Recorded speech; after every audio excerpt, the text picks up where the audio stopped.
Witajcie, cześć, tym razem dosłownie z pokładu, a nawet z nadpokładu. W poprzednim odcinku pokazaliśmy Wam nasz dom od środka, tak jak wygląda, jak żyjemy, jak mieszkamy na jachcie od 8 lat. A dzisiaj zabraliśmy Was na górę, bo tak naprawdę nasz dom to łódka i tutaj właśnie w tym miejscu znajduje się całe serce tej naszej kochanej Poli, czyli właśnie wszystko to, co powoduje, że nasz dom pływa. Zapraszamy.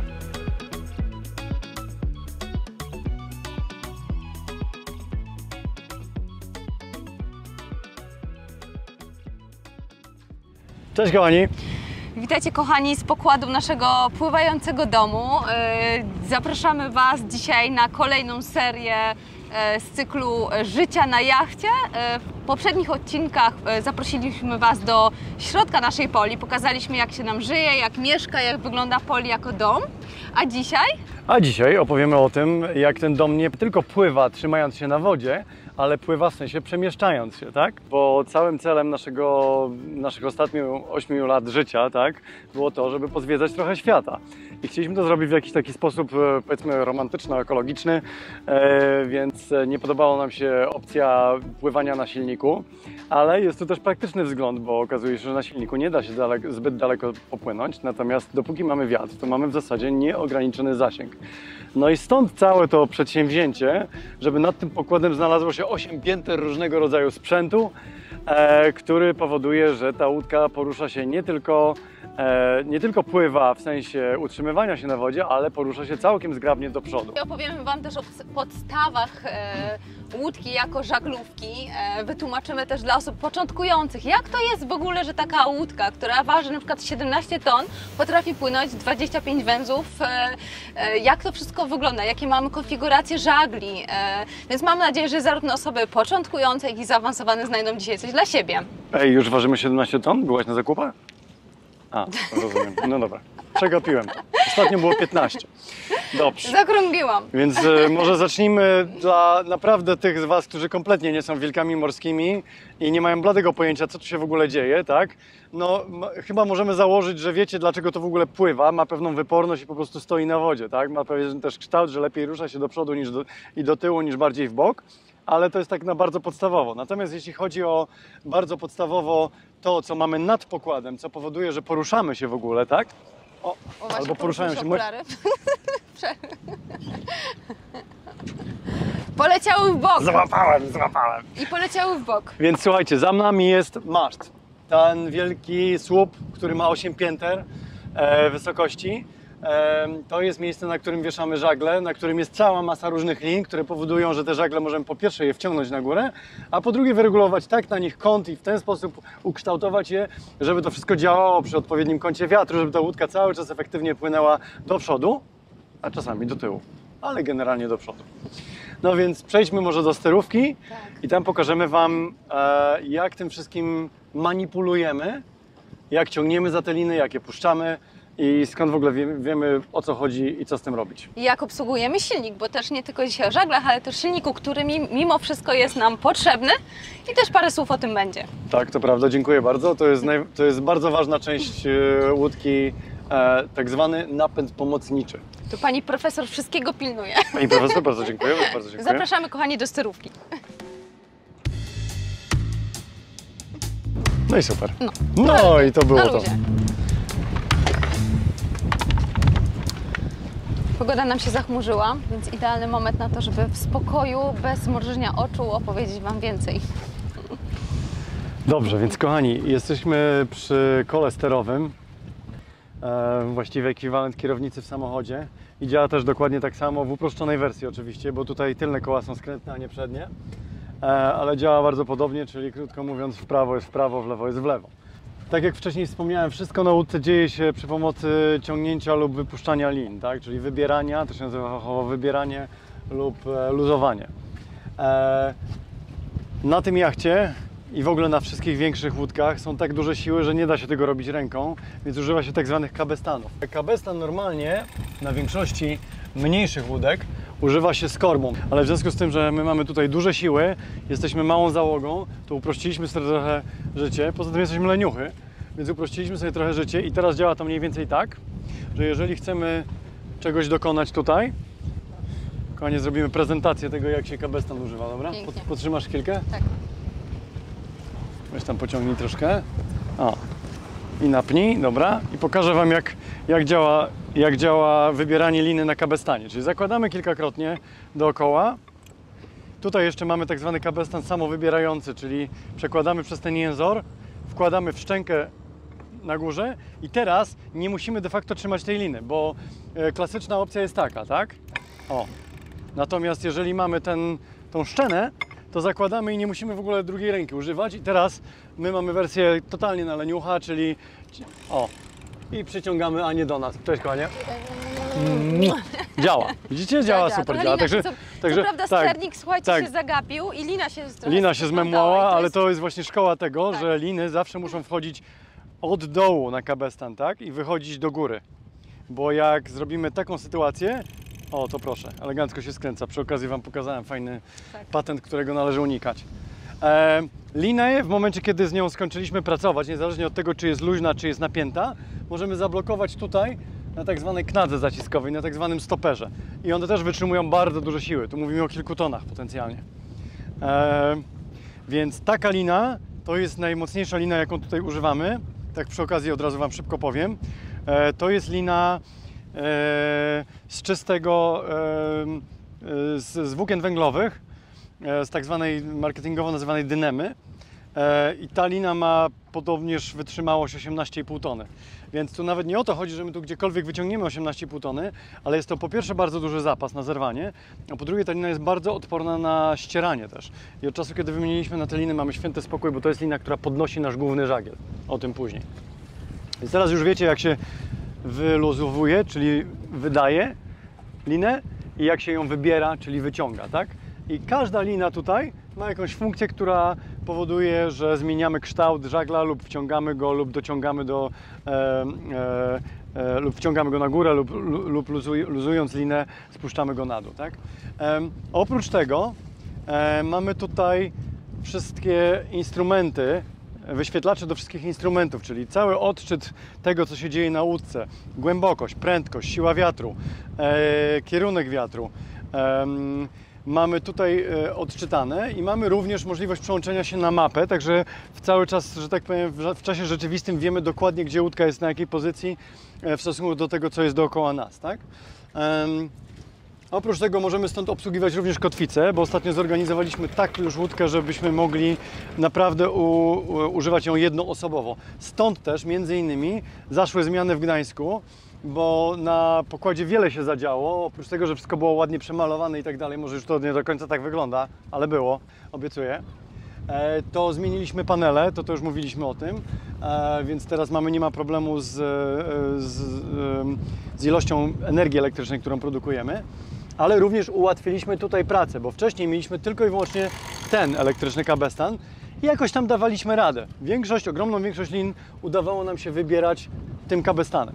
Natomiast teraz mamy ten luksus, że w momencie, kiedy klasycznie płyniemy na dwóch żaglach, to ten przedni żagiel potrzebuje co najmniej jednej liny albo dwóch nawet lin do pracy i wtedy możemy je sobie spokojnie założyć na te wielkie kabestany. I one po pierwsze mają teraz wystarczająco siły, żeby ten żagiel nawet przy dużym wietrze wybrać, czyli wyciągnąć linę, tak? A po drugie nie musimy tego wszystkiego przekładać i mamy spokojnie wolny kabestan tutaj do przestawiania różnych innych rzeczy. Więc sytuacja się bardzo ułatwiła. Jest to nie tylko wygodne, ale i bezpieczne. Nie wszystko. No i jeszcze jest obsługa travelera nowego, tak? Co też chyba Pan sobie to pytało. Tak. I to jest, bo tutaj zrobiliśmy dość dużą zmianę. To jest głównie dzieło Adama. To przeprojektowanie całego, dodanie tego dachu, o tym już żeśmy wcześniej mówili, o tym dodaniu dachu i tak gdzieś tam między wierszami wspomniałem o tym travelerze, ale w związku z tym, że zrobiliśmy dach do końca, to musimy Ci kompletnie przeorganizować to, jak jest zaczepiony tutaj grot, czyli ten główny żagiel do pokładu, tak? On już nie mógł być zaczepiony gdzieś tam poniżej, tylko musiał być tu na pokładzie. No i w związku z tym, że ta lina jest taka krótka w tym momencie, no to musieliśmy zrobić coś, co... No i oczywiście pojechaliśmy po leniuchu, zrobiliśmy elektryczne, ale jest to naprawdę rozwiązanie mega luksusowe. Polecam. Czy ja o czymś zapominam, kochanie? Tak, myślę, że jeszcze warto by było powiedzieć, że oprócz tutaj tych wszystkich guzików do kabestanów i windy kotwicznej mamy też tutaj przede wszystkim miejsce, gdzie uruchamiamy nasz silnik. Znowu silnik. I mamy przykładnię, tak. Sprawdzony silnik, przekładnia i śruba to podstawa w wielu sytuacjach. Poli napędzana jest wtedy 75-konnym dieslem i 17-calową składaną śrubą. Napęd mechaniczny pozwala nam na bezpieczne i precyzyjne manewrowanie w portach, marinach, gdzie często odległości od innych jachtów liczy się nie w metrach, tylko w centymetrach. Oczywiście, kiedy zaczniemy się już poruszać, kluczowym elementem zmiany kierunku jest ster, który w bardzo uproszczonej wersji działa tak jak w samochodzie. Czasami musimy całkowicie zaufać naszemu silnikowi, tak jak tutaj, kiedy w kanale przy bocznym wietrze jego awaria mogłaby spowodować kolizję z nabrzeżem. Kiedy poruszamy się między rafami, musimy liczyć podobnie na precyzję w manewrowaniu, nie tylko w lewo i w prawo, ale również musimy być w stanie szybko zahamować w przypadku, kiedy zbliżymy się za bardzo do rafy lub po prostu zacznie robić się płytko na odczycie zechosądy. Oczywiście wpływanie między ciasno położone wyspy, a potem stawanie na boi lub na kotwicy między jachtami byłoby bardzo trudne, niebezpieczne albo wręcz niemożliwe. Na szczęście rzadko, ale zdarzają się też sytuacje awaryjne, tak jak niedawne zerwanie się z kotwicy przy prawie huraganowym wietrze. Postawienie żagli w tej sytuacji zajęłoby tyle czasu, że w międzyczasie wylądowalibyśmy na rafie, uprzednio zderzając się z kilkoma jachtami. W takich sytuacjach możliwość natychmiastowego uruchomienia napędu jest oczywiście koniecznością. Czasami zdarza się też flauta, czyli kompletne zero wiatru. Wtedy naprawdę cieszymy się, że mamy silnik. No dobrze, to po co te żagle? Myślę, że oczywistym jest to, że jest ciszej i ekologicznej. Ale w przypadku poli najczęściej jest również szybciej. Normalna stała prędkość poli bez przeciążenia silnika to 5 do 7 węzłów zależnie od warunków. Argumentem koronnym jest jednak zasięg, który na silniku to w najlepszym wypadku niecałe 1000 mil, a na żaglach możemy zwiedzać cały świat. To jakim cudem łódka potrafi płynąć nie tylko z wiatrem? Powiedzmy, że gdybyśmy stali w miejscu, wiatr wiałby dokładnie z boku. W związku z tym, że jednak poruszamy się do przodu, produkujemy swój własny wiatr od dziobu. Tak więc wiatr, który odczuwamy na pokładzie jachtu i który de facto wieje na żagle, jest wypadkową wiatru własnego oraz wiatru rzeczywistego. Nazywa się go fachowo wiatrem pozornym. Poza sytuacją, kiedy wiatr wieje od tyłu czy od rufy, opływ powietrza na żaglach jest od przedniej do tylnej krawędzi. Kształt żagla powoduje, że powietrze opływające go z zewnętrznej strony musi pokonać dłuższą drogę w tym samym czasie niż to po wewnętrznej stronie. Różnice w tych prędkościach powodują różnice w ciśnieniu po jednej i drugiej stronie żagla i generują siłę nośną tak samo jak na skrzydle samolotu. Rozłóżmy tą siłę na składową działającą wzdłuż łódki i w bok łódki. Kształty kadłubów poruszających się ze znaczącą prędkością przez wodę generują tak duży opór boczny, że jedyną niezrównoważoną siłą na żaglu pozostaje ta ciągnąca łódkę do przodu. Im bardziej próbujemy żeglować pod wiatr, im mniejszy kąt do wiatru, tym mniejsza jest ta siła, aż w końcu ona zanika. Mówi się, że jesteśmy wtedy w kącie martwym, jedynym nieżeglownym sektorze wiatrów. Jeśli chcemy dotrzeć do punktu, który jest pod wiatr od nas, czyli kurs przypada gdzieś w kącie martwym, nie pozostaje nam nic innego, jak tylko zygzakowanie. Fachowo nazywa się to halsowaniem. Lewy hals to wtedy, kiedy mamy wiatr z lewej burty, a prawy wtedy, kiedy z prawej burty.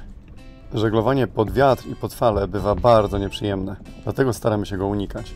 Jak widzicie, to jak ostro pod wiatr, czyli pod jak małym kątem do wiatru może płynąć łódka, jest bardzo ważną charakterystyką, w której różnica dosłownie kilku stopni na długim przelocie oceanicznym może znaczyć kilka dodatkowych dni spędzonych w takich warunkach. Dla większości żaglówek minimalny kąt żeglowania do linii wiatru to około 45 stopni. Jakikolwiek kurs do wiatru pomiędzy kątem martwym a wiatrem z boku to by the wind. Wiatr z boku to półwiatr. Wiatr nieco bardziej z tyłu, ale dalej z boku to backstack. To najwygodniejszy i najszybszy kąt do fali i do wiatru na naszej łódce. Wiatr z tyłu to fore the wind. Co prawda nie jest najszybszy, bo zjadamy swój własny wiatr, ale czasami zjeżdżając z dużej fali można go nawet wyprzedzić i nieźle posurfować. No dobrze, teraz jak już wiecie, o co chodzi z kursami do wiatru, możemy Wam wyjaśnić, jak używamy poszczególne żagle. Zdecydowanie najlepiej współpracującą I najbardziej wielozadaniową parą, oczywiście poza nami, na pokładzie Poli, jest grot i Genua. Grot, po angielsku mainsail, czyli główny żagiel, to faktycznie żagiel, którego używamy najwięcej we wszystkich prawie warunkach, oprócz wiatru z tyłu. Grot może być refowany, czyli podnoszony tylko w części, dzięki czemu możemy go używać w bardzo szerokim zakresie sił wiatru. Genua to przedni żagiel, bardzo uniwersalny. W przeciwieństwie do grota nie jest wciągany na maszt, lecz zwijany. Dzięki temu bardzo szybko i bezpiecznie można zmieniać jego powierzchnię, dostosowując się do zmieniających się warunków. W przeciwieństwie do grota świetnie sprawdza się na kursach z wiatrem zarówno sam, jak i w zestawie z innym przednim żaglem. Nie radzi sobie dobrze samotnie w kursach na wiatr, ale za to świetnie współpracuje z grotem, tworząc lejek między żaglami i przyspieszając opływ powietrza, znacząco zwiększając jego efektywność. Bardzo podobnie z grotem współpracuje Fock, który jest niejako mniejszą, ale dużo twardszą siostrą Genuły. Dzięki użyciu szyny i pojedynczego szota, czyli liny, która reguluje kąt żagla, Fock automatycznie przerzuca się z jednej strony na drugą przy halsowaniu, czyli wcześniej wspomnianym zygzakowaniu pod wiatr. Staje się on więc wyborem numer 1 w trudnych warunkach, przy dużych wiatrach i przy płynięciu na wiatr. Niedawno okazało się, że tworzy też świetną parę z Genuą przy dużym wietrze z tyłu, czyli w fordewindzie. Genaker, zwany pieszczotliwie nieboszczykiem. Z racji torby, w której mieszka większość czasu, kiedy nie jest używany, która wygląda żywcem jak z kryminału. A zupełnie serio, jest to genialny żagiel na lekkie wiatry od 4-5 węzłów, maksymalnie do około 15-16. Używamy go przy kursach backstagowych do półwiatru, czyli przy wiatrach z boku, aczkolwiek nieco z tyłu. By użyć Genakera, musimy go najpierw wciągnąć na maszt, a potem rozwinąć. Nie zawsze rozwijanie idzie gładko, szczególnie jeśli Genaker nie został odpowiednio zwinięty przednim razem. Czasami, jeśli złapie wiatr po środku, może się zrobić tak zwana osa. No ale da się z tego wyjść. Przy kilkunastu węzłach wiatru, zarówno sam, ale szczególnie z grotem, rozwija naprawdę dobre prędkości. Jeśli mamy wiatr bardziej z tyłu, to wtedy stawiamy samego Genakera, żeby grot nie przysłaniał go, a czasami stawiamy go również z Genuą obok. Jest to świetna alternatywa na wiatry z tyłu, kiedy podrzemy spinakera. No właśnie, kiedy nie jest podarty, spinaker robi świetną robotę przy wiatrach od rufy. Nie używamy go zbyt często, bo podobnie jak Genaker mieszka pod pokładem.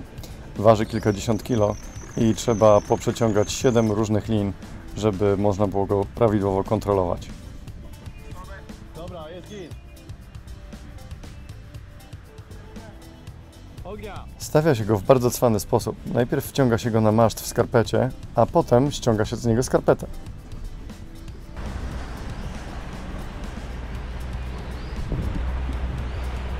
W tej konfiguracji z grotem użyliśmy go tylko raz w życiu, ale efekt był piorunujący. Przy 4 do 5 węzłach wiatru prędkość łódki wynosiła 5 do 6 węzłów. Tak, to jest możliwe, ale nie dokładnie z wiatrem.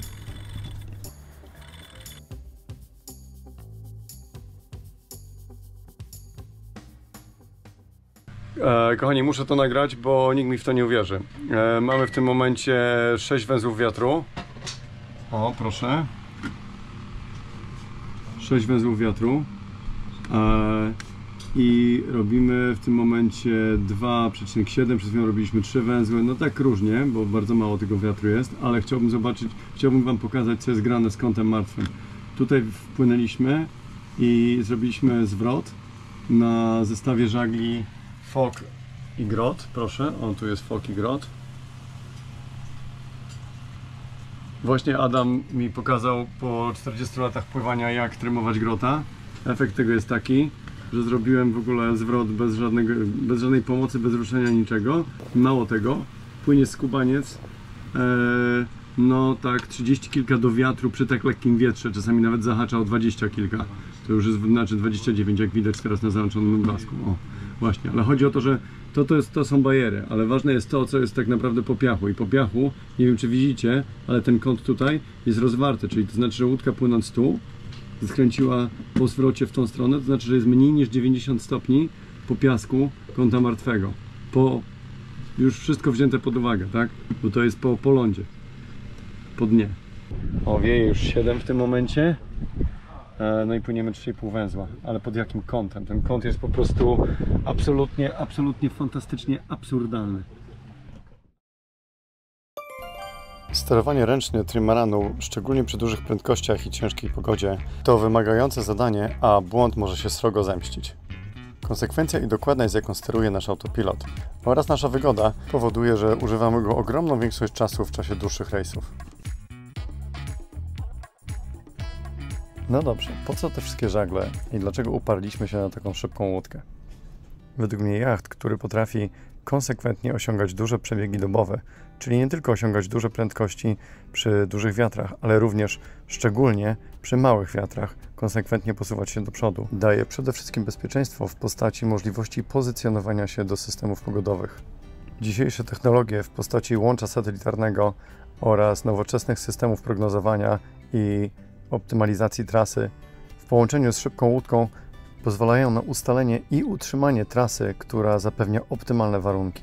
To oznacza nie tylko większy margines bezpieczeństwa, ale również znacznie większy komfort, lepszych warunków, krótsze przeloty, a co za tym idzie, mniejsze zmęczenie zarówno sprzętu, jak i załogi. Duże konsekwentne prędkości wnoszą też dużą dozę przewidywalności i konsekwencji w planowaniu długich oceanicznych przelotów. Kawał dużej porcji wiedzy. Jeszcze raz. To był niezły kawał wiedzy. Czy porcji wiedzy. Niezły kawał. Porcji. To nie był niezły kawał. To był niezły kawał.